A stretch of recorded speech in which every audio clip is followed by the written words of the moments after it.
문재인 대통령에게 편지가 왔다고 예. 합니다. 그 얘기부터 해보죠. 예, 기사를 보시면은 이번에만큼은 꼭 와달라. 이렇게 무슨 편지를 이슈였냐? 보내면 무슨 이슈냐? 2019년부터 문 정부가 유엔 북한 인권 결의안을 공동 발의하지 않았음을 지적하며 마지막으로 이번에는 좀 참여해 주세요라고 촉구를 한 것입니다.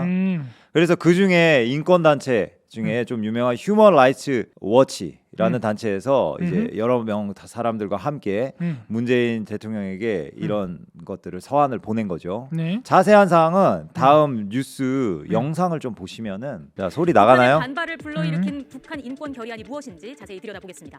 북한 인권 결의안은 북한 주민들의 인권 상황에 대한 우려와 개선을 담은 유엔의 인권 결의안입니다. 1990년 중반 이후 북한의 심각한 인권 상황이 알려지면서 이를 개선하기 위해 유엔 차원에서 채택한 결의안입니다. 유엔 인권위원회와 유엔 총회에서 채택되고 있습니다. 오케이. 1997년 유엔 인권 소위원회가 북한 인권 결의안을 오래됐네. 채택하면서 네. 유엔 상당히 오래됐습니다. 시작됐습니다. 그리고 2003년 제59차 유엔 인권위원회부터 3년 다들 아시다시피 북한의 인권 상황이 별다른 진전을 보이지 북한 않게 상황의 되자 어려운 2005년부터 상황을 유엔 전 세계 국제사회로 국제 단체 시작했습니다. 국가들이 처음에는 이제 표결 채택이 이루어졌습니다. 방치하지 않고 함께 이 결의안을 발표하고 표결 방식이군요. 전원 동의 방식으로 는 2016년에 매해 바뀌었죠. 전원이 동의하는 방식으로 채택됐습니다. 모두 찬성표를 던지는 만장일치와는 개념이 좀 다릅니다. 어느 나라도 표결 요청이 없을 때 적용되는 결의 방식입니다. 앞서 말씀드린 것처럼 북한 인권 결의안은 북한 주민들의 인권 상황에 대한 우려와 개선을 담았습니다. 고문, 공개 처형, 정치범 수용소, 매춘, 영아 살해, 외국인 납치 등 각종 북한 인권 문제에 우려를 표하고 북한 주민의 인권과 기본적인 자유 보장을 촉구합니다. 인권 개선을 위한 인도주의적 기술 협력과 대화도 포함하고 있습니다.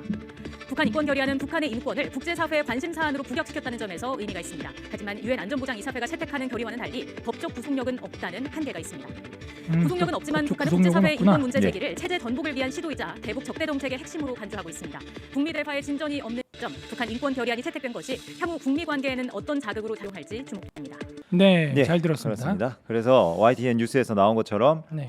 법적 효력은 없지만 네. 각 국가, 각 단체들이 함께 이 결의안을 이제 채택함으로써 공동 발의를 함으로써 북한 인권 실태에 대해서 전 세계가 그 인지하고 함께 제재를 가하는 어떤 그런 상징성이 있는 것인데요. 문재인 정권에서는 이걸 19년 이후로 계속 이제 북한과 가장 맞닿아 있는 우리나라 가장 신경 써야 할 그 인권에 대해서 이제 나몰라라 한 것이죠. 4년 연속 안 예, 갔네요. 굉장합니다. 그런데 우리가 알다시피 전 세계 가장 인권에 열악한 상황, 그 나라가 이제 바로 우리 북녘 땅에 있는데 거기에 대해서 이제 북한의 인권을 포기하고 정치적 목적을 이제 선택하게 되는 거죠.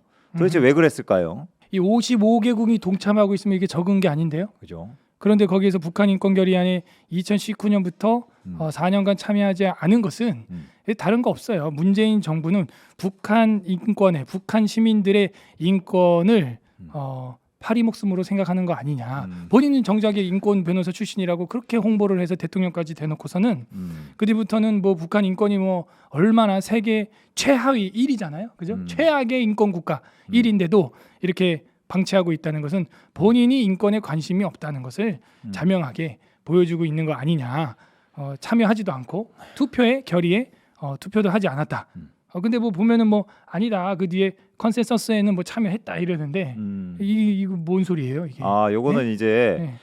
발의에 동참은 하지 않았지만 예, 거기에 합의는 한 것이다.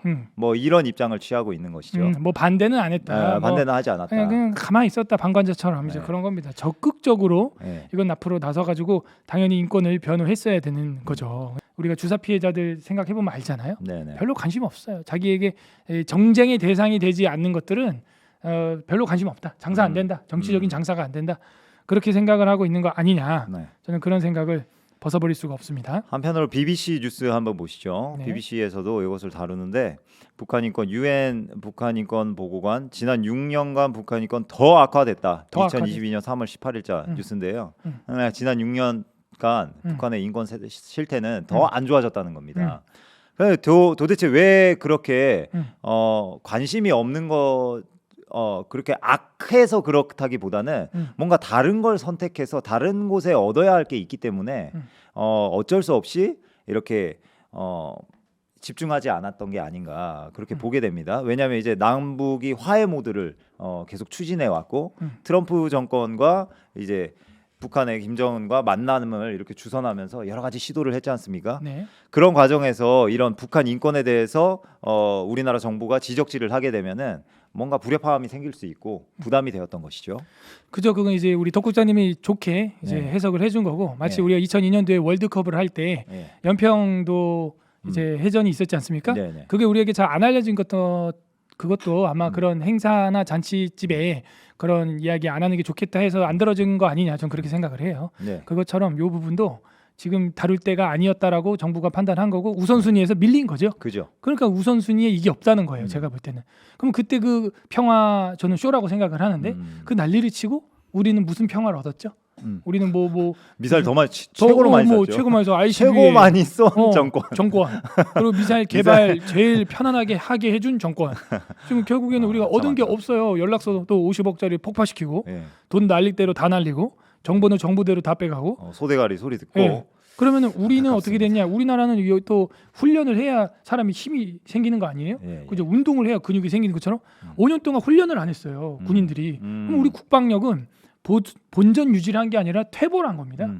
여러 가지 손해들이 좀 많았고 우선순위에 있어서 이 북한 시민들 국민들의 생명은 정말 처참했다. 지난 6년간 북한 인권은 더 악화됐다. 저 개인적인 생각에 그럼 대안이 될 수 있었던 건 무엇이냐 이런 인권 부분을 이렇게 드러내서 할 수 없었다면 이게 우회적인 방법도 많이 있거든요. 네. 이런 물밑 작업을 통해서 우회적인 방법으로 인권 단체들을 이렇게 지원하고 그 문을 열어주고 막지만 않아더라도 그렇게 지원할 수 있는 방향이 많이 있지 않습니까? 네. 근데 문제는 결론 자체가 북한 인권에 대해서 악화되었고 북한 인권 모든 단체들이 대부분의 단체들이 이 문재인 정권에서 실질적인 사역이 거의 최저하가 되었다.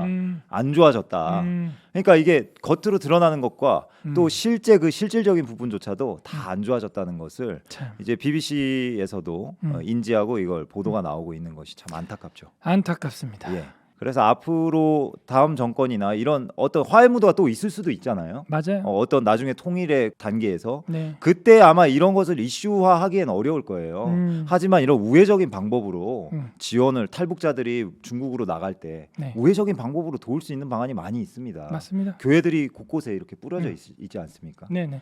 그런 것들을 좀 잘 활용해서 좀 인권 상태를 좀 보고 좀 지원할 수 있는 방향 가면 좋겠습니다. 전에도 말씀드렸지만 지금 우리 한국 남한 목사님이 한 3분이 선교사들이 해가지고 잡혀 있는 걸로 알고 있어요. 네. 그런데도 지금 그들의 생사 여부가 전혀 매스컴을 통해서 우리한테 알려지지 않고 있다 하는 겁니다. 예수님은 억눌린 자나 옥에 갇힌 자나 이런 사람들이 있을 때 분명히 돌아보라고 했거든요. 너희가 가난한 자에게 또 배고픈 자에게 또 옥에 갇힌 자에게 돌봐주지 않고 입혀주지 않고 먹여주지 않고 찾아오지 않았다. 그러니까 제자들이 우리가 언제 그랬습니까? 그러니까 내 이웃에게 하지 않은 것이 내게 하지 않은 것이다. 그러면서 이 악한 자들은 영벌에 선한 자는 이제 영생에 들어가느니라 해서 이게 희한하게도 구원론으로 딱 연결이 되거든요. 그러므로 우리가 예수님의 명령을 좀 생각해서면 이런 일들도 우리가 가볍게 여기지 않고 북한의 그 인권에 대해서 분명히 갇힌 자거든요. 그 갇힌 자들에 대해서 좀 생각을 하지 않았을까 그런 생각이 듭니다. 예.